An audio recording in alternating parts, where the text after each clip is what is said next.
নির্জলা একাদশী বা ভীম একাদশীর ব্রত পালন করলে পাবেন সমস্ত একাদশীর সুফল। নমস্কার বন্ধুরা, আমি অনিন্দিতা।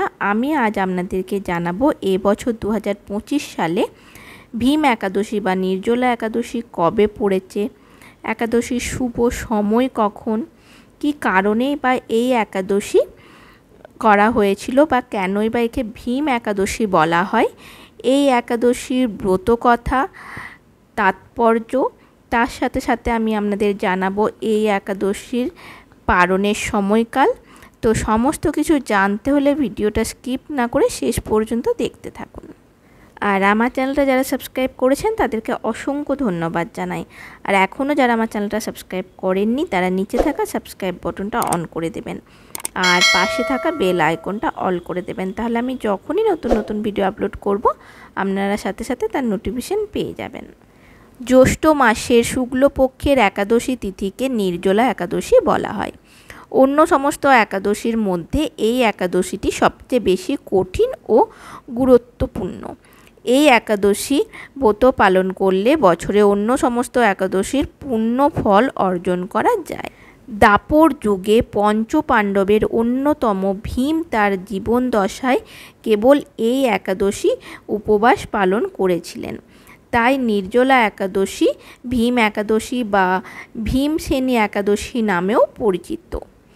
এই একাদশীর উপবাসে খাদ্য বা জল ছাড়াই পালন করা হয়, তাই এর নাম নির্জলা, যার অর্থ হলো জল ছাড়া। হিন্দু পঞ্জিকা অনুসারে 2025 সালে জ্যৈষ্ঠ মাসের শুক্লপক্ষের একাদশী তিথিটি 6 জুন শুক্রবার ভোর 2:15 থেকে 7 জুন শনিবার ভোর 4:47 মধ্যে পড়বে। উদয় তিথি অনুসারে 7 জুন শুক্রবার নির্জলা একাদশী উপবাস পালন করা হবে। এই বছর 6 জুন এবং 7 জুন এই দুদিন ধরে এই উপবাস পালিত হবে। যারা 6 জুন উপবাস পালন করবেন তাদের জন্য রবি যোগের সময় ভগবান বিষ্ণুর পুজো করা অত্যন্ত শুভ বলে মনে করা হয়। এই দিন রবি যোগ ভোর 5:23 থেকে 6:34 পর্যন্ত হবে। যদি কেউ এই সময়ের মধ্যে পুজো করতে না পারেন তাহলে দিনের শেষের দিকেও এটি করতে পারেন। যদি আপনি 6 জুন উপবাস করেন তাহলে 7 জুন দুপুর 1:44 থেকে 4:31 মধ্যে উপবাস ভাঙা উচিত। 7 জুন উপবাস পালনকারীরা বৈষ্ণবদের 8 জুন ভোর 5:23 থেকে 7:17 মধ্যে উপবাস ভাঙতে হবে। নির্জলা একাদশীর তাৎপর্য। নির্জলা একাদশীতে উপবাস, পুজো, স্নান এবং দান মহান আধ্যাত্মিক পুণ্য বলে মনে করা হয়। বলা হয় যে যারা সারা বছর উপবাস রাখতে পারবেন না তাদের অন্তত নির্জলা একাদশী পালন করা উচিত। এই দিন অভাবীদের অন্ন ও জল দান করা অত্যন্ত পুণ্যের কাজ বলে মনে করা হয়। বিশ্বাস করা হয় যে এই একক সবচেয়ে শক্তিশালী উপবাসের মধ্যে 24টি একাদশীর উপবাসের সমস্ত উপকার পাওয়া যায়। এই উপবাস পালনের মাধ্যমে পাপ মুক্তি হয় এবং ভগবান বিষ্ণুর কৃপায় মোক্ষ লাভ হয়। নির্জলা একাদশীর ব্রতকথা। ভীমসেন ব্যাসকে বলেন যে, হে পিতামহ, ভ্রাতা যুধিষ্ঠির, মাতা কুন্তী, দ্রৌপদী, অর্জুন, নকুল, সহদেব ও সকলে একাদশীর ব্রত করতে বলেন, কিন্তু আমি তাদের বলি আমি ভগবানের শক্তির পুজো করতে পারি, দান দিতে পারি, কিন্তু না খেয়ে থাকতে পারি না। তখন ব্যাস বলেন যে, হে ভীমসেন, তুমি যদি নরককে খারাপ ও স্বর্গকে ভালো মনে করো তাহলে প্রতি মাসের 2টি একাদশীতে অন্ন খেও না।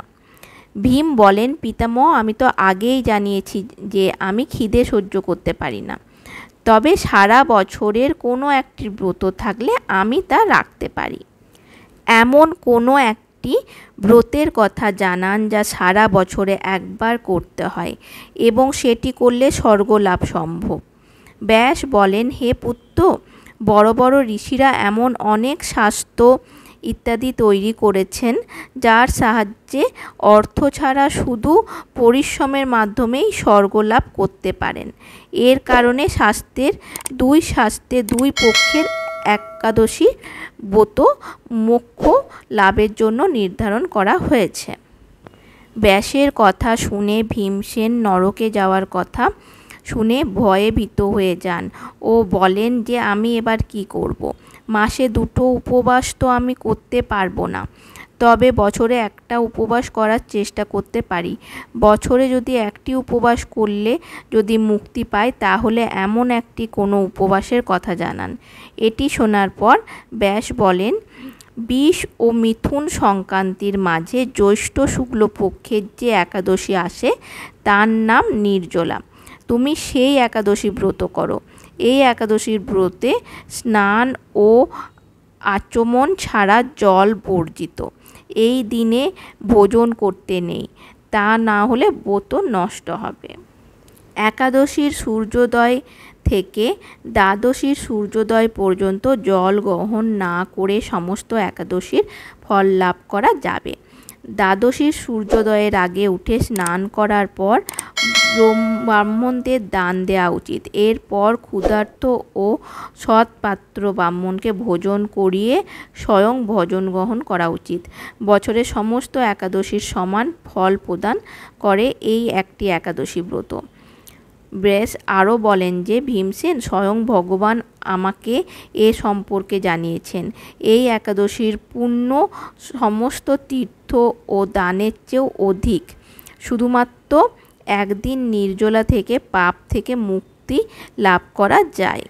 যে ব্যক্তি নির্জলা একাদশীর ব্রত পালন করে তার মৃত্যুর সময় যমরাজ এসে তাকে ঘিরে ধরে না, বরং ভগবানের পার্ষদরা তাকে পুষ্পক বিমানে বসিয়ে স্বর্গে নিয়ে যান। অতএব সংসারে নির্জলা একাদশী সর্বশ্রেষ্ঠ, তাই যত্ন সহকারে এই ব্রত পালন করা উচিত।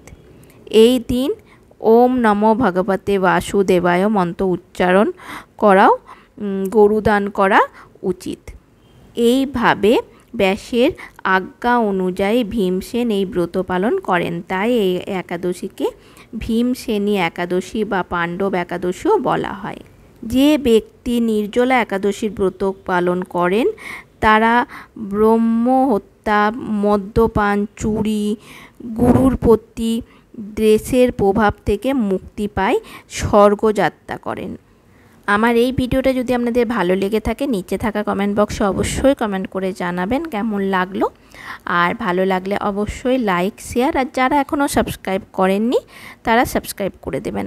আজকের মতো আমি এখানেই শেষ করলাম। পরের দিন হাজির হব নতুন আরেকটা ভিডিও নিয়ে। সকলে ভালো থাকবেন, সুস্থ থাকবেন।